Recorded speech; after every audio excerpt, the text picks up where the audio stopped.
Muy buenas tardes a todos nuestros amigos del Oriente, qué gusto saludarlos. Desde que Félix Salgado Macedonio anunció su aspiración de contender por la gubernatura de Guerrero, varias mujeres han exigido al presidente que rompa con un pacto que protege a sus agresores e ignora sus reclamos. La respuesta del gobierno ha sido de molestia y hartazgo. Es necesario precisar que no toda la violencia política tiene elementos de género, pues en una democracia la política es un espacio de confrontación, de debate, de disenso, porque en esta se hacen presentes diferentes expresiones ideológicas y partidistas, así como también distintos intereses. Pero ¿de qué hablamos cuando hablamos de el pacto patriarcal? ¿De qué hablamos cuando hablamos de violencia de política de género? ¿Existe un pacto? ¿En qué consiste ese pacto? Para debatir este tema y llevarlo al siguiente nivel, me acompaña la diputada Adriana Dávila, quien ha sido senadora, vicepresidenta de la mesa directiva, presidenta de la Comisión contra la Trata de Personas, secretaria de las Comisiones de Derechos Humanos y Asuntos Migratorios, integrante de las Comisiones de Trabajo y Previsión Social, Desarrollo Regional, Radio, Televisión y Cinematografía, y especial de seguimiento a los procesos electorales locales y federales del año 2018. Actualmente es diputada federal por el PAN y secretaria de la Comisión de Seguridad en la Cámara de Diputados. Diputada, bienvenida, buenas tardes, qué bueno que nos acompaña en este espacio. Está su audio apagado. Perdón, muchas gracias, Fernando. Es un gusto, al contrario, gracias por la invitación. Para mí es un honor estar con ustedes. Bueno, de entrada, ¿cómo vio la marcha del lunes? ¿Qué lectura le dan? Mira, es el segundo año consecutivo en donde hay manifestaciones de miles y miles de mujeres por algo muy concreto, que es la violencia de género en todas sus expresiones, ¿no?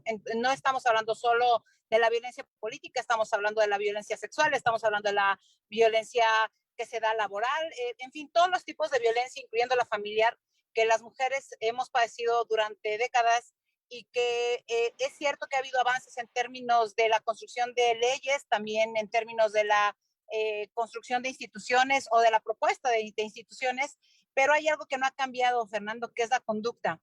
Y lamentablemente lo que hemos visto, hoy incluso leía una nota de un profesor de la UNAM que decía lamentablemente cosas como, pues a mí esas que se están manifestando, nada más que me dejaran un ratito con ellas, las agarraba con una brigadita a escondidas, decía un profesor de la UNAM, fíjate, decía eso, y yo las torturaba hasta que me dijeran quién las manda y quién les paga. Fíjate lo grave de declaraciones de este tipo, que además vienen y cunden de ejemplos de servidores públicos de alto nivel que no han entendido qué significa el movimiento feminista, que no se reduce exclusivamente al tema que algunos han querido reducir como el asunto de interrupción legal del embarazo, ¿no? No es, este movimiento es mucho más que eso, tiene muchas vertientes, nos ha unido a mujeres de todas las ideologías. Quiero decir es que no han cambiado esas conductas porque hay quienes aún estando en el gobierno no logran entender qué es lo que estamos padeciendo las mujeres.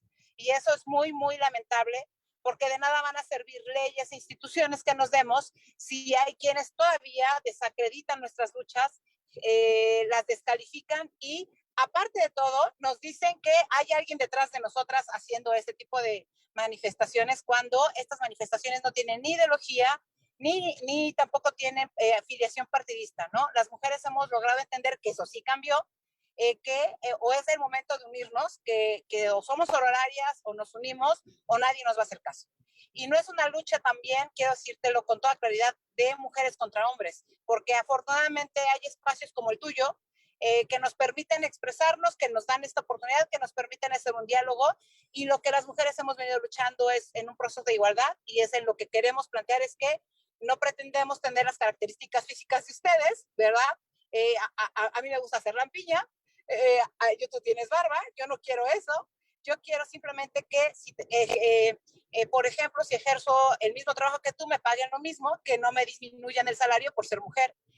Quiero también que si salgo a la calle con una falda corta, no reciba lo que algunos piensan que son piropos, pero que son manifestaciones de acoso, por ejemplo, ¿no?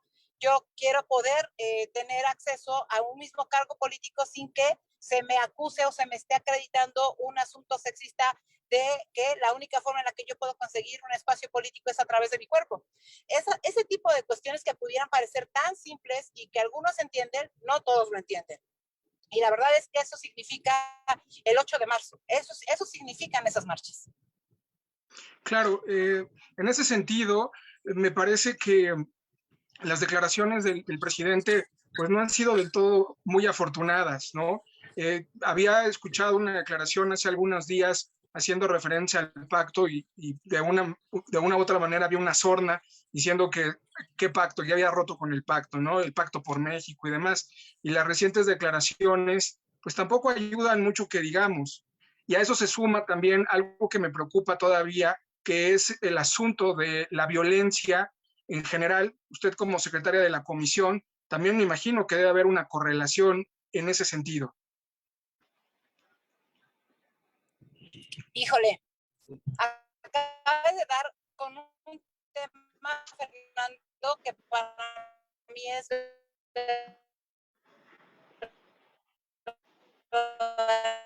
realmente grave, porque cuando tienes al jefe del Estado mexicano, igual de grave, cuando te señala cosas es que dejemos de estar apoyando a los hombres, pues significa el pacto patriarcal, ¿no? Idea de que esto es un asunto de derechos y que para nosotros el pacto que tiene que romper es con aquellos personajes como Félix Salgado Macedonio, que tú haces muy bien la introducción, ¿no? Que está acusado ante las instancias correspondientes, que hubo mujeres que valientemente se atreven a hacer una denuncia y el presidente de la República desde Palacio Nacional lo primero que dice es, no, espérense, este es un tema de carácter electoral. O sea, redujo un tema de tipo penal, de una violencia terrible, de las más terribles que una mujer puede recibir, a un tema exclusivamente electoral porque todo se trata de él. Y cuando además dice pues, que está en contra de los hombres, no, a ver, espérate, nosotros no estamos en contra de los hombres. Por supuesto que lo que queremos es igualdad y esta igualdad se tiene que traducir en un tema de lucha hacia el mismo objetivo y esa lucha tienen que hacerla los hombres y las mujeres, más él siendo el jefe del Estado mexicano. Pero no es la primera expresión que hace al respecto, Fernando. Tú recordarás expresiones como el ya chole, ¿no? Ya dejen de estar manifestando, no me estén molestando con estas cosas prácticamente. O cuando una periodista le dice, oiga, tengo a mi agresor aquí al lado, que hace una apología para que me lastime, me agredan, y entonces dice, no, arréglense ustedes, ese es un tema, la prensa se regula con la prensa. Ah, hijos, la verdad es que yo es la primera vez que he escuchado a un presidente, no digo que los otros hubieran sido muy expertos en el tema de género, no estoy diciendo eso, pero hoy no solo no hay ni siquiera expertise, no se ha rodeado ni siquiera ni escucha a las expertas que lo acompañan, sino desdeña, desprecia, señala, descalifica algo por lo que las mujeres hemos luchado durante décadas. Y la verdad es que para mí eso es inconcebible. Yo no puedo entender al presidente de, entre comillas, de izquierda, que se supone que abanderan las causas como estas, ¿no? Que además es un mito que qué bueno que se rompe hoy, porque entonces entendemos que no, espérenme, no hay ideologías en la lucha de género, y no puedo entender que llegue un presidente diciendo este tipo de cosas. También había dicho cosas como cuando nos quitaron las estancias infantiles, como pues, que los niños los cuiden los abuelitos, pues, que no entienden que eso está bien, o que los papás los cuiden las mujeres, pues eso se les da más a ellas, ¿no? Ese tipo de expresiones han venido evidenciando lo poco que le importamos a este gobierno, concretamente al presidente, porque lamentablemente, Fernando, también debo decirte algo, hoy el gobierno ejecutivo no existe, o sea, el ejecutivo federal no existe, existe el presidente de la República y todos sus súbitos, que terminaron diciendo, pues esto no importa, ¿no? Y la verdad es que el silencio de las mujeres miembros del gabinete para mí es todavía otra omisión igual de grave que las acciones que un presidente dice desde el púlpito presidencial.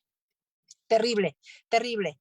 A mí me decían, oye, Adriana, fíjate que ahora que levantaron el muro, ¿no? Este famoso muro que levanta para, yo diría, arrinconarse, el mismo, protegerse de nosotras, cuando nosotras tenemos que protegernos de políticas que él no está llevando a cabo, es al revés, fíjate cómo lo percibe él, pues dice que es un muro de paz, no, perdóname, esa es una declaración de guerra.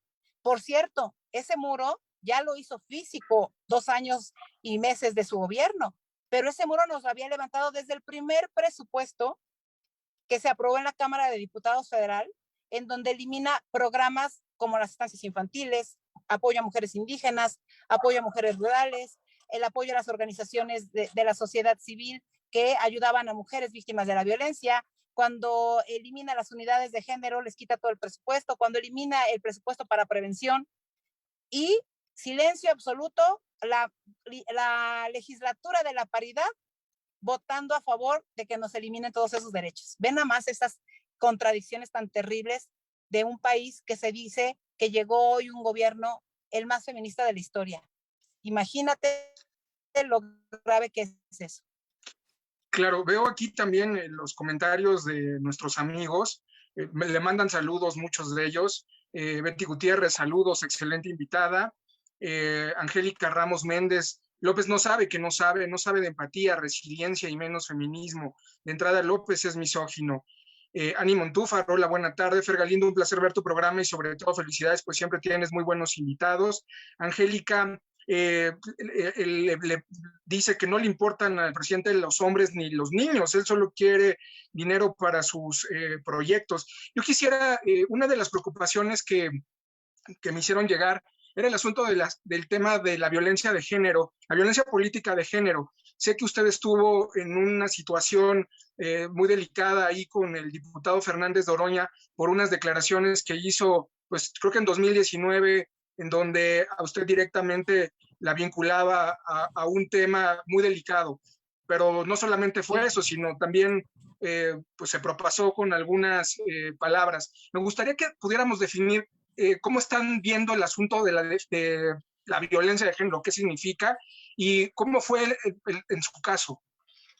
Mira, Fernando, este es un tema que yo intenté desde el primer momento despersonalizar, porque justamente eso es lo que tenemos que hacer quienes estamos en el servicio público. Y te lo comento porque la actitud del diputado del PT no era la primera vez que sucedía. Había en años atrás, en otra legislatura de la que él fue parte, ofendido a otra diputada, Augusta Díaz de Rivera de Puebla, y luego con un tema de llegar con un ramo de flores, haciendo un show y llevárselas a la curul, y entonces todo el mundo aplaudía y banalizaban un asunto que se normalizó en ese sentido. Luego fue a Hidalgo, hizo lo mismo, fue a Nayarit, con una senadora también hizo exactamente lo mismo, fue Con Ruth Zabaleta también. Con la presidenta de la Cámara de Diputados, Dulce María Sauri, hizo lo mismo, con quien fue su particular y lo acusó además de abuso y de acoso sexual, hizo lo mismo, ¿no? Y entonces cuando viene el tema con tu servidora que se atreve a venir a mi estado a hablar de lo que no conoce para empezar, porque no conoce ni mi trayectoria, cuando hace acusaciones además que tienen que ver con violencias contra mujeres que a mí me ha tocado defender y enfrentar. Yo he platicado, soy la única diputada del estado de Tlaxcala, la legisladora también como senadora, que ha enfrentado este tema desde el Congreso, porque todo el mundo le huye al tema de la trata de personas y yo he intentado hacerlo más digno mi trabajo en ese sentido. Pues todavía se atreve a venir a mi estado a hacer estas cosas.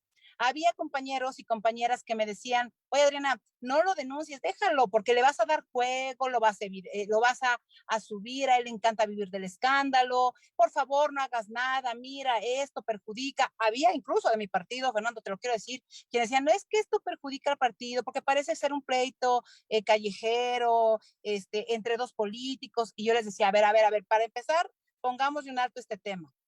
Esta es la muestra más clara de que hemos normalizado la violencia y es la muestra más clara de que no somos capaces de elevar el nivel del debate.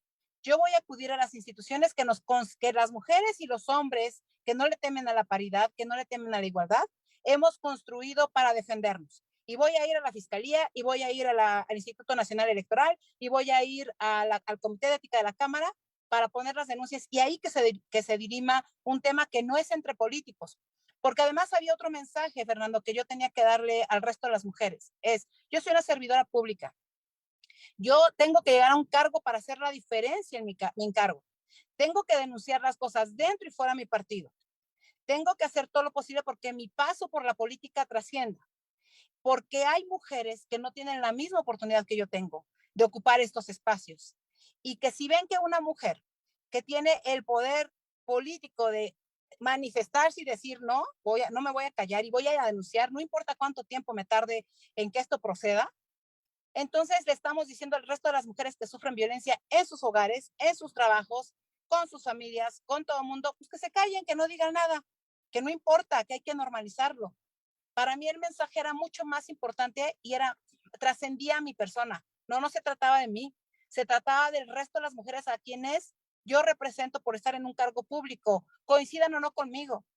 Y se trataba de decir, oigan, tenemos instituciones, empecemos por defender y fortalecer esas instituciones y que sean las instituciones las que se pronuncien. Obvio, y debo decirte que cuando él pide disculpas, por supuesto que no lo hace convencido de que cometió un delito que se llama violencia política en razón de género. Para él, cuando ofrece la disculpa, que además empieza violentando todo tipo de cuestiones, lo hace porque si no iba a ser registrado en un padrón y le iban a eliminar sus derechos políticos electorales. Esa fue la única razón por la que hizo la disculpa. No fue porque estuviera convencido, pero para mí el mensaje sí era importante. No importa por qué él haya hecho. Yo sí lo que quería decirle al resto de las mujeres, oigan, no se callen, oigan, no se dejen, oigan, denuncien, porque no podemos seguir normalizando estas conductas. Ese es el mayor problema que tenemos. Hemos normalizado todo. Y entonces ya no nos importa si encontramos a alguien muerto, porque ya es un muerto más en la calle. Ya no nos importa si alguien le golpea a alguien más, porque ya es una golpeada más. No nos importa si alguien señala una acusación de violación, porque ya es una violación más. Total, pues, suceden muchas diario, pues hay que normalizarlo. Ese es el verdadero reto que tenemos hoy los hombres. Y te agradezco más, Fernando, que tú no hayas hecho una remembranza de lo que significó la visita de Gerardo Fernández Noroña a Tlaxcala. Te lo voy a decir por qué. Porque yo tuve que aventarme durante todo un año, que cada que alguien me entrevistaba, sin querer medios de comunicación, que además lo hacían con toda la intención de evidenciar lo que estaba sucediendo, volvían a repetir esa entrevista completita en donde yo tenía que volver a escuchar todo lo que me había dicho. Y entonces tenía que aventarme ese tema de, y cuando fue, a ver, escuchemos lo que dijo. Y ahí venía otra vez el trancazo. Se le llama revictimización. Nosotras, o sea, ¿qué necesidad yo tengo de estar escuchando 300,000 veces lo que este tipejo me dijo? Perdóname la expresión cuando dije tipejo, porque sé que pareciera ser que es un tema violento, pero la verdad es que cuando alguien no comprende que la disculpa que tenía que pedírtela no era por él, ¿verdad? O sea, no era porque, no se trataba de él, de su candidatura, se trataba que no repitiera la conducta, pues no lo entendió. Y el presidente de la República tampoco lo ha entendido. Permítame que lo diga en esta expresión. Nosotros tenemos a Gerardo Fernández López Obrador en la Cámara de Diputados y en la presidencia tenemos a Andrés Manuel López Noroña en la presidencia de la República. Ese es el ejemplo más claro que yo evidencio porque son exactamente el mismo modelo. Uno en la presidencia y otro en la Cámara. Y como eso tuvimos a un subdelegado del ISSSTE en Michoacán diciéndole a las derechohabientes una serie de cosas que no voy a repetir en tu programa. Y como eso tenemos un hombre acusado de violación en Guerrero, que el presidente perdonó como Poncio Pilatos, ¿verdad? O sea, no es el presidente que cuida las instituciones, no. Es Poncio Pilatos que dice a quién perdonar en las mañaneras y a quién hay que darle cráneo en las mañaneras, ¿no? Eso es gravísimo. O sea, hemos llegado a extremos que yo nunca me imaginé en los 24 años que tengo de hacer política que llegáramos. Y yo no logro entender cómo hay todavía quienes defienden esas cosas. No lo logro entender y que piensan que detrás de nosotros hay alguien. Yo he sido muy clara, he evidenciado cosas que dentro de mi partido tampoco me gustan. Incluso yo fui una de las que se pronunció cuando tuvimos un candidato en Nayarit, Fernando, para que nadie diga que no es un tema de un partido, ¿no? Que en su cumpleaños 44 había sido primero presidente municipal por el PAN y luego ganó como independiente y cuando gana como independiente, pero nosotros ya lo habíamos postulado, ¿verdad? Pues bailando en su cumpleaños 44 le levanta la falda a una chica y todos los medios replican esa imagen, evidenciando a la chica a la que le levantó la falda, o sea, ¿no? Y era muy gracioso, pues todos se reían, qué bueno que le levantó la falda, ¿no? Son cosas que yo no logro comprender, que en una sociedad que se dice hoy igualitaria podamos permitir y que además sea impulsado desde la presidencia de la República. Por eso hoy que escuché yo a este maestro de la UNAM en una clase diciéndole al resto de sus alumnos, no, pues si yo las tuviera, yo las haría esto, dije, bueno, pues ¿cómo no queremos? Pues si desde la presidencia tenemos el ejemplo más claro, pues el resto de las mujeres no importamos, ¿no? Claro. Voy rápidamente a comentarios de la audiencia. Le mandan saludos, muchos de los que nos están viendo, y mencionaron el caso de Mireles en Michoacán, creo que también ya usted lo mencionó en referencia de una u otra manera. Pati San le envía saludos, diputada. Diana Villalobos, el señor AMLO no ve a mujeres, niños, hombres que no entran en su canon. Pues sí, ¿no? Una cuestión ahí. Recientemente usted estuvo presente apoyando a la diputada Marta Márquez respecto a unas declaraciones de un locutor, ¿ok? Y por otro lado tenemos el caso de Clara Luz, que fue pues parodiada por un youtuber.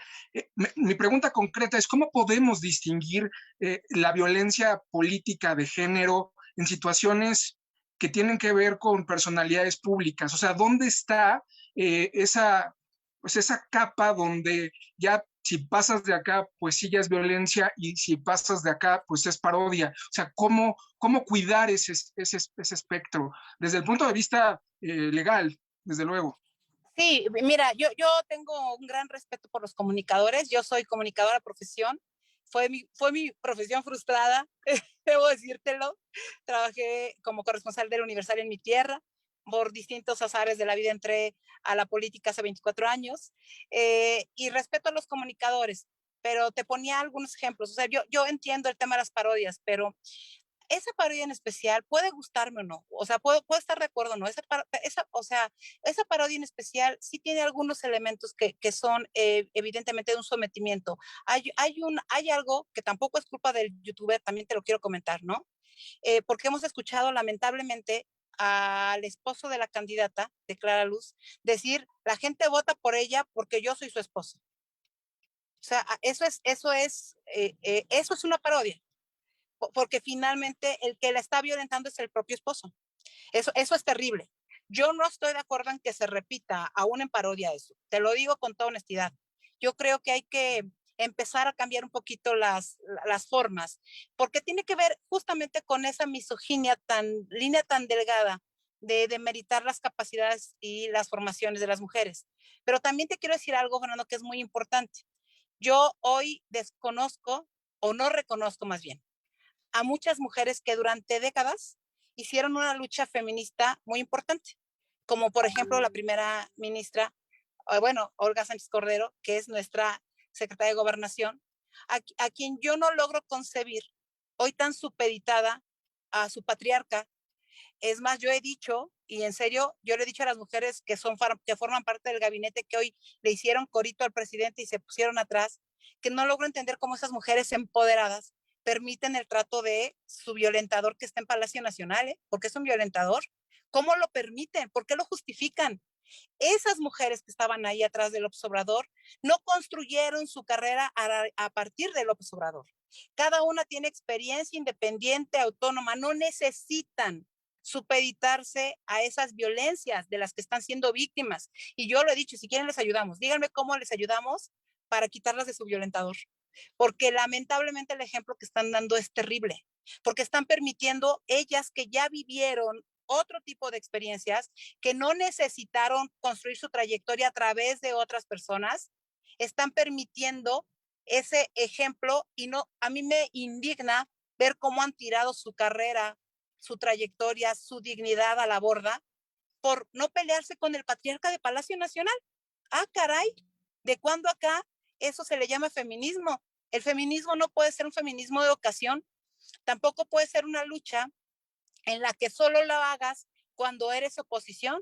Pues claro, ser oposición es bien fácil, golpeas al que esté enfrente, ¿verdad? No, las defensas más importantes que las mujeres tenemos que aprender a dar es incluso dentro de nuestras instituciones. Hoy yo le decía a un colega tuyo, un comunicador, que tuvo una entrevista con otra persona y decían cosas como, los partidos están ausentes de la agenda de la violencia de género. Yo decía, no, espérenme, no se confundan. Unos son los dirigentes y otros son todos, somos los miembros de los partidos.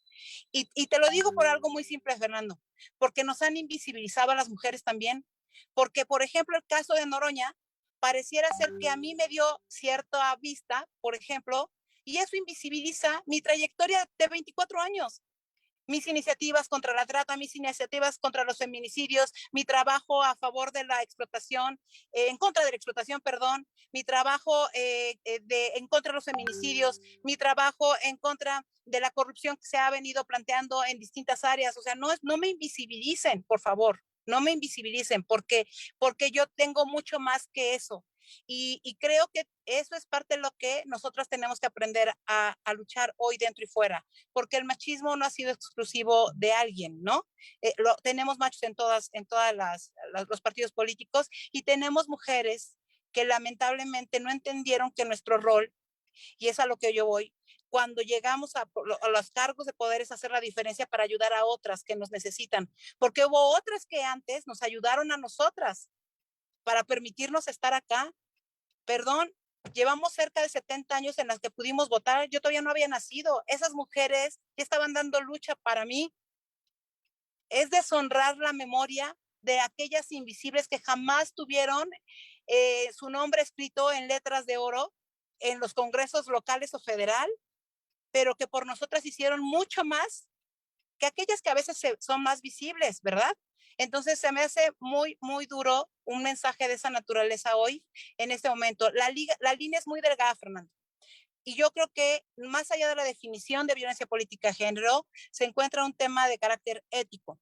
Si seguimos teniendo el nivel del debate en ese nivel los políticos, ¿no? Y ahí la diferencia es que, bueno, hay un youtuber que hace parodias, ¿verdad? Insisto, el violentador está en casa con la candidata de Nuevo León y es su esposo el que le está violentando. Ahí debe haber una denuncia en contra del señor también. O sea, no solo con el youtuber que hace una parodia de este proceso, sino yo no lo haría por ética, pero eso es otra cosa. El violentador es el señor que dice, vienen por mí, y es el que habla por ella, es el que decide por ella. O sea, eso no puede ser. Y está sucediendo con las mujeres del gabinete también. Claro. Voy nuevamente a comentarios de la audiencia y bueno, excelente diputada Adriana, Angélica Ramos, Rodolfo Naró, todos tendrían que renunciar y es lo que no quieren, prefieren tirar todo por la borda con tal de estar en el poder, Ana García, tienes toda la razón. Adriana, saludos a Loglo, saludos, excelente programa. Diputada, un poco, y ahora sí yendo a la parte de su trabajo legislativo, porque no me iba a perder esa cuestión. Usted es secretaria de la Comisión de Seguridad y a mí me preocupa mucho el tema de la seguridad. De hecho, es algo que en lo particular a mí me obsesiona. Hemos visto que se ha incrementado la violencia, pero no solamente se ha incrementado la violencia que se comete en la actualidad es de una crueldad impresionante y también impresentable. Leía hace unos días un artículo de Luis Astorga, bueno, un viejo artículo, que no habíamos visto modalidades de destrucción experimentadas con anterioridad como las que tenemos hoy en día. Ya no se busca no solo violentar, sino causar dolor y causar sufrimiento, y eso es muy peligroso. En ese sentido, también creo que hay una corresponsabilidad en cuanto a la ciudadanía, pero también hay una corresponsabilidad en cuanto a las funciones del gobierno. Usted como diputada, recuerdo la contestación que le hizo al secretario de Seguridad que pues premiaron ahí con una candidatura a gobernador. ¿Cómo ve el panorama? Yo veo que hay legislaciones, veo que hay iniciativas, pero todavía falta un engrane fundamental que es que todo eso se articule para evitar los altos índices de impunidad. Y me parece que ahí hay una falla gravísima. Acabas de dar con la palabra unidad. Ese es el concepto que define lo que está sucediendo hoy en este país y que no solo hice esta denuncia, porque yo lo que he pugnado dentro de la comisión cuando tenemos sesión, porque luego la verdad es que ha sido terrible. Yo en las 3 legislaturas en las que he participado, primero como diputada en la 60, luego como senadora en la 62 y 63 y ahora en esta legislatura, Fernando, nunca había visto jamás que las comisiones tuvieran un trabajo tan nulo, o sea, tan mediocre, perdóname que lo diga de esta manera. O sea, sesionamos para que nos lleven a dar a los diputados vueltas. Digo, nunca faltó en otras ocasiones, ¿no? Pero vamos al campo militar para que nos lleven y vean cómo están entrenados los caballos de los militares y cosas así, ¿no? A eso nos convocan, ¿no? Y sabes qué, si vas a preguntar, pues mándame tus preguntas para ver si puedes hacerlas, ¿no? En esta administración especialmente, varias cosas y mitos que hay que romper. Primero, se dijo que no se iba a militarizar el país, como nunca el país está militarizado, como nunca.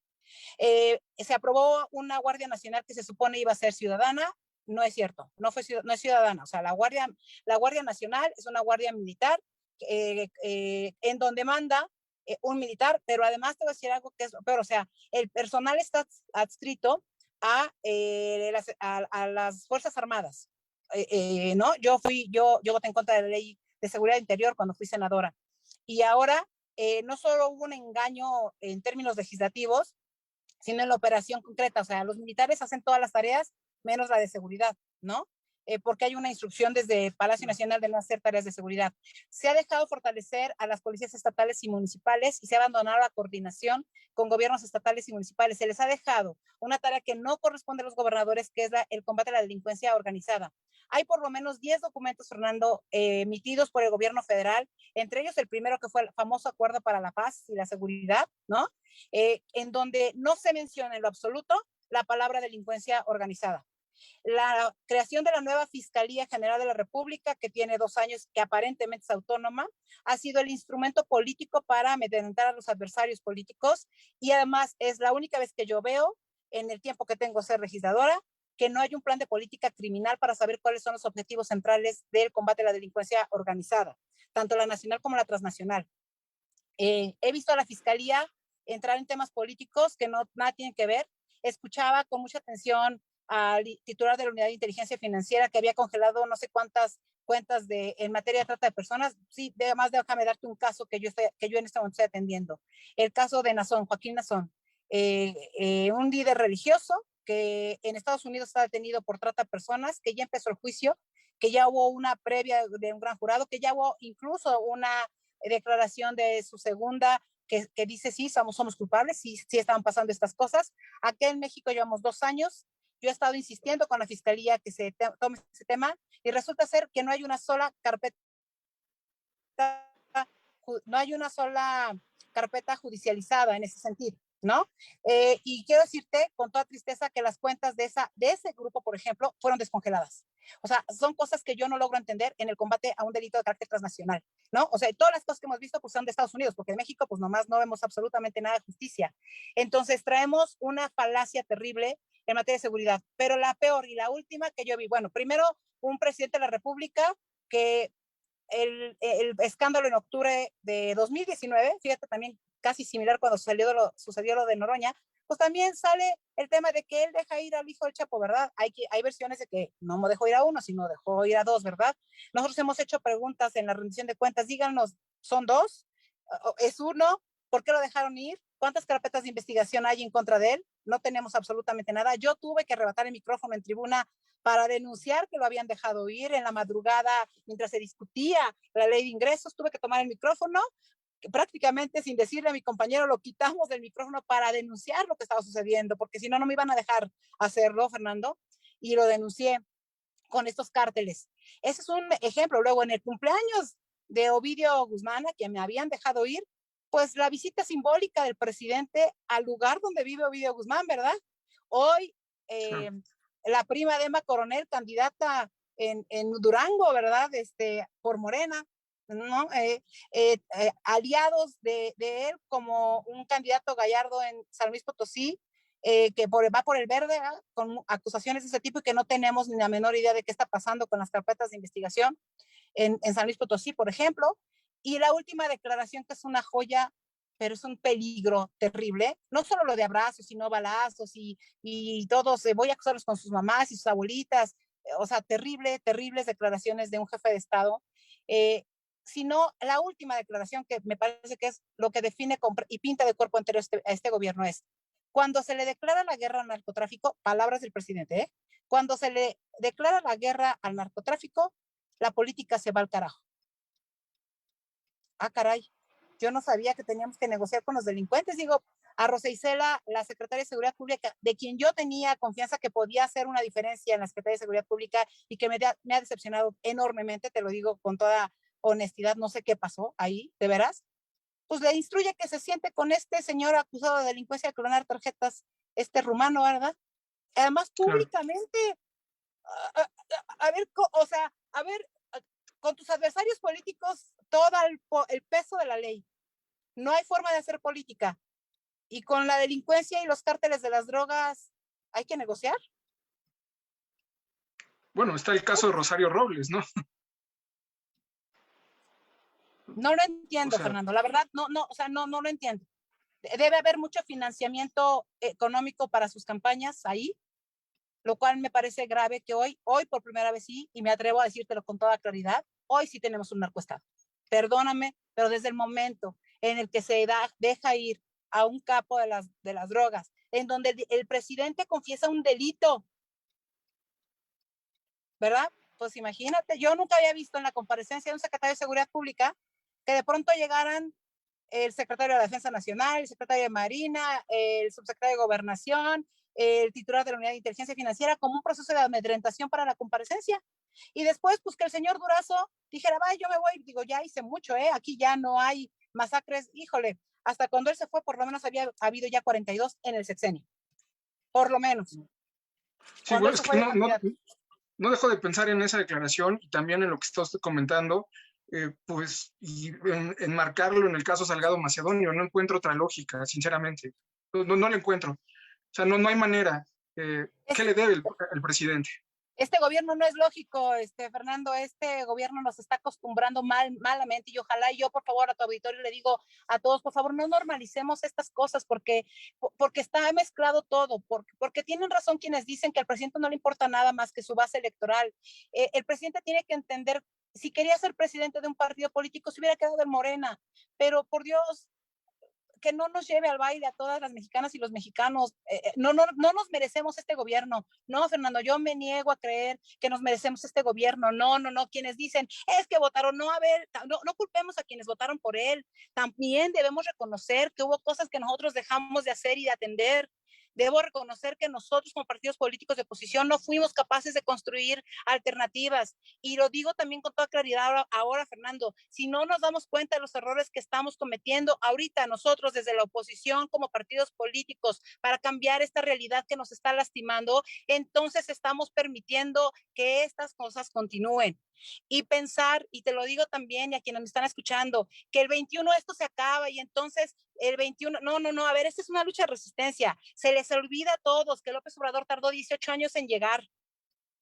Y quieren que en 2 años nosotros ya, el 21, digamos, ya fuera Morena, ¿no? A ver, aguanten tantito, o sea, empecemos por hacer cosas claras y concretas. Ser oposición no significa ser opción.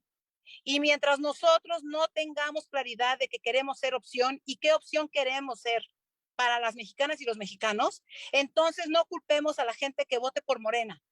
Yo recuerdo una frase de Carlos Castillo Peraza, quien yo admiro y por quien entré al PAN cuando lo escuché hablar, Fernando, cuando me hice militante del PAN, bueno, más bien, cuando me hice panista, porque hay muchos ciudadanos panistas que no son militantes, y eso también lo hemos olvidado en el PAN, y no todos los militantes son panistas, también te lo digo, no, sucede en todos los partidos, pero yo solo puedo hablar del mío, ¿verdad?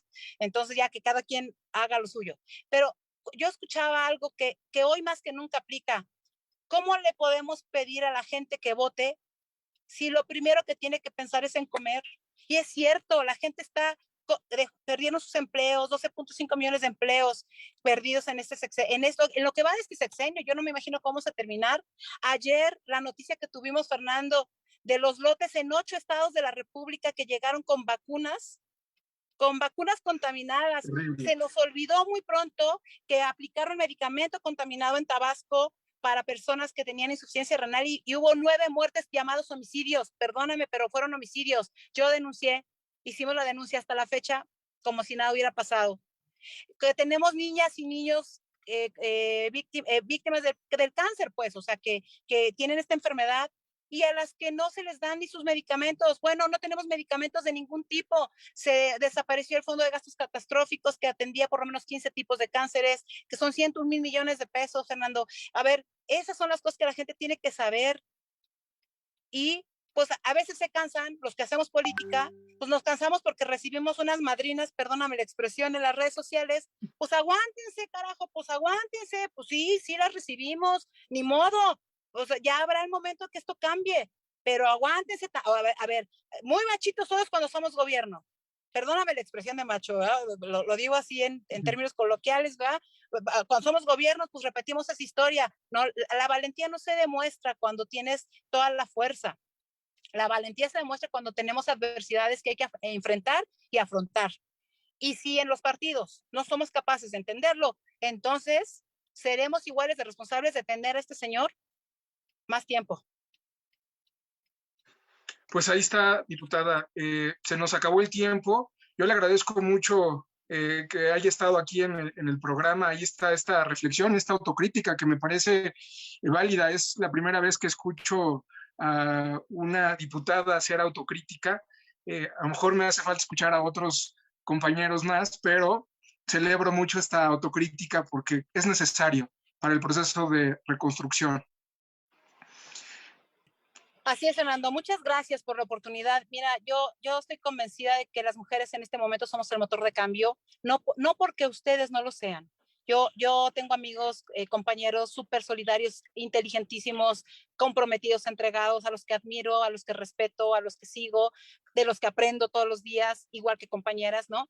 Pero sí creo que hoy el tema que nos involucra a todas, pues obviamente es no solo la violencia contra las mujeres, sino toda la disminución de la política pública que afecta mayormente a los pobres y a las mujeres y a las niñas y niños. Entonces, sí creo que mientras los partidos no seamos capaces de vernos desde dentro, de tener una mirada interna más crítica, más fuerte, pues de nada nos va a servir ganar gobierno si lo que estamos queriendo es competir. Yo sé que las redes sociales en este momento son muy buenas, pero yo invito a todos los candidatos y candidatas de la alianza que se ha hecho en todo este país, por favor no suban fotografías que si van a hacer ejercicio y muestren los músculos y que, por favor no hagamos eso, no banalicemos la política, hagamos todo lo posible por darle nuevamente nivel. No somos perfectos los políticos, tenemos muchas cosas que corregir, pero sí somos una buena opción. O sea, a pesar de todas nuestras diferencias, tenemos mucho más que presumir en política pública, los que somos oposición. No éramos todo aquello que nos dicen. Y cuando nosotros les damos elementos a todos, y perdón por extenderme, pero cuando les damos elementos de este tipo, pues es lo único que se va a ver. No hay muchas otras cosas, propuestas importantes que tenemos que ir empujando. Yo tengo una iniciativa general contra los feminicidios que no se ha discutido, presenté también una iniciativa para atender el cáncer infantil desde la Constitución, luego de que nos quitaran los recursos. Estamos intentando que ahora sea una iniciativa ciudadana porque nos necesitan nuestras niñas y niños con cáncer. Tengo compañeros como Héctor Jaime Ramírez Barra, que es experto en temas de anticorrupción, experto en temas de salud, que ha presentado una serie de iniciativas importantísimas como que nos regresen el seguro popular. Tengo compañeros como Absalón García, que te hablo de varones para que no piensen que es un tema de mujeres, ¿verdad? Que ha presentado iniciativas en materia de campo, que ahí están. O sea, sí tenemos propuestas, sí somos opción, no más que hablemos más de eso. Y a veces nos da miedo porque pues queremos echarle la competencia ahí al señor. Pues no, o sea, no somos, nuestra competencia no es cómo derrotamos a López Obrador, es cómo derrotamos las políticas públicas que no está implementando y logramos ser opción. Perdón, me apasiono a veces cuando hablo mucho. No, muy bien, diputada. Pues ahí está. Muchas gracias, diputada. Nos despedimos de la audiencia. Nos vemos como todos los miércoles a las 2 de la tarde en Siguiente Nivel. Nos vemos, nos vamos, pero regresamos. Un fuerte abrazo y que tengan excelente tarde.